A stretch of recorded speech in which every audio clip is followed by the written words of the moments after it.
అదే RTV app వార్తల్ని క్షణాల్లో చదివే అవకాశం ఉంటుంది. ఒక న్యూస్ పేపర్, ఒక టెలివిజన్ ఛానల్ మీ చేతుల్లో ఎప్పుడూ ఉంటాయి. మాజీ ప్రధాని రాజీవ్ గాంధీ వర్ధంతిని నల్గొండ జిల్లా కేంద్రంలో ఘనంగా నిర్వహించారు. ఈ కార్యక్రమానికి ఎమ్మెల్సీ శంకర్ నాయక్ కూడా వచ్చి రాజీవ్ విగ్రహానికి పూలమాల వేసి నివాళులర్పించిన పరిస్థితి కనపడుతుంది. ప్రస్తుతం మన సార్తో సార్ మొత్తం కూడా రాజీవ్ గాంధీ వర్ధంతి కార్యక్రమాన్ని ఘనంగా నిర్వహించిన పరిస్థితి ఉంది.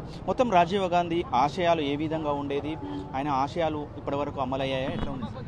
రాజీవ్ గాంధీ గారు అంటేనే భారతదేశంలో ఒక సమైక్యత కోసం, సైక్యత కోసం, ఐక్యత కోసం పనిచేసినటువంటి ఘనత రాజీవ్ గాంధీ గారికి దక్కింది.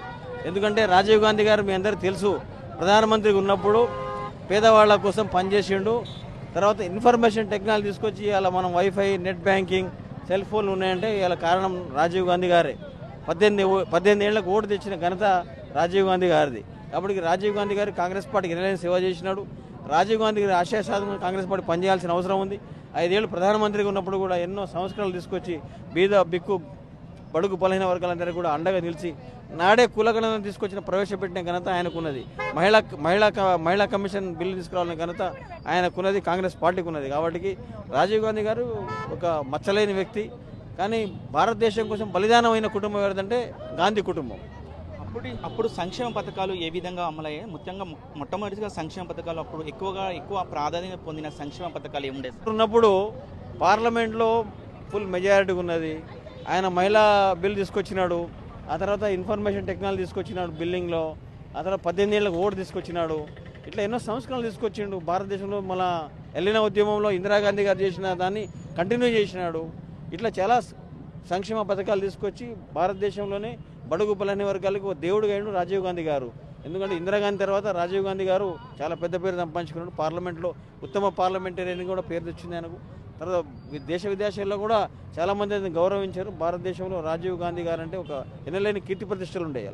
1991లో రాజీవ్ గాంధీ మరణించిన సార్. అప్పుడు ప్రజెంట్ మీరు ఏం చేస్తున్నవారు, మీ పోస్ట్ ఏంటి, ఏమనిపించింది సార్? ఒకసారి రాజీవ్ గాంధీ మరణించాడని తెలియగానే మీకు ఏమనిపించింది? రాజీవ్ గాంధీ గారు 90లో మేమంతా రాజకీయాలు మేము లేము, కానీ మేము ఒక కార్యకర్తగా ఉన్నాం, చిన్నపాటి కార్యకర్తలుగా ఉన్నాం. మా నాయన సర్పంచ్గా ఉండేవాడు. ఆయన చనిపోయినప్పుడు అంతా బంద్ చేయడం జరిగింది.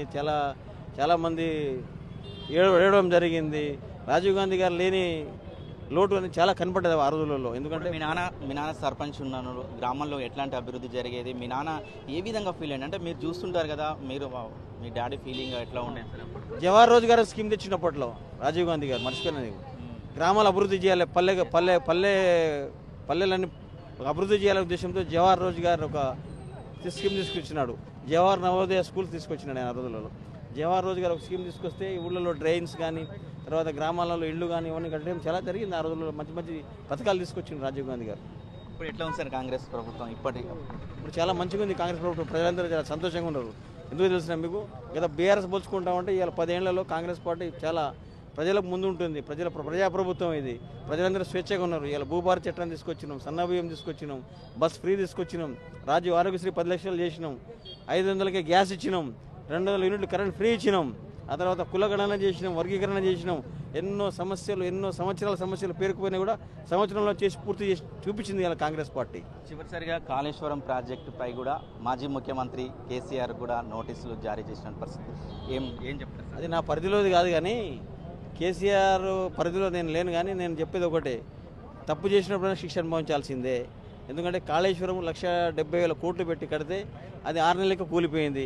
నాగార్జున సాగర్ చూస్తే మీరు 75 ఏళ్ళు కట్టి వాళ్ళ, కానీ ఎంత చెక్కు చెదరలేదు. కొన్ని లక్షల మంది, వేల మందికి జీవనోపాధి, అందరికీ అన్నం పెడతా ఉంది. ఇలా భారతదేశంలోనే 2వ అతిపెద్ద ప్రాజెక్టు మనది.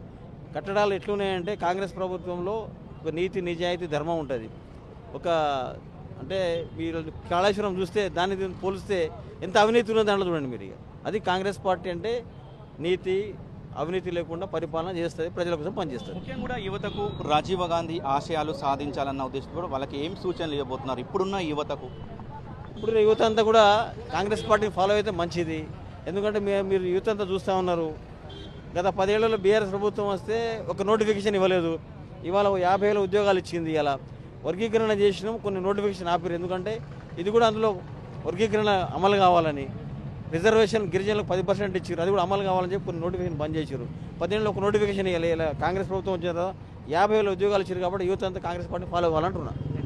కూడా ఆ రాజీవ్ గారు అనేక సంస్కరణలు తీసుకొచ్చారని కూడా చెప్తున్నారు. రాజీవ్ గారి ఆశయాలను ప్రతి ఒక్కరు కూడా కొనసాగించాలని కూడా ఎమ్మెల్సీ ఆ శంకర్ నాయక్ చెప్తున్నట్టు పరిస్థితి కనపడుతుంది. వీడియో జర్నలిస్ట్ కృష్ణతో అచ్యుత్, RTV నల్గొండ. మరిన్ని వీడియోస్ కోసం ఛానల్ ని సబ్స్క్రైబ్ చేయండి. లేటెస్ట్ అప్డేట్స్ కోసం వాట్సాప్ ఛానల్ ని ఫాలో చేయండి. అండ్ లింక్ డిస్క్రిప్షన్ లో ఉంది.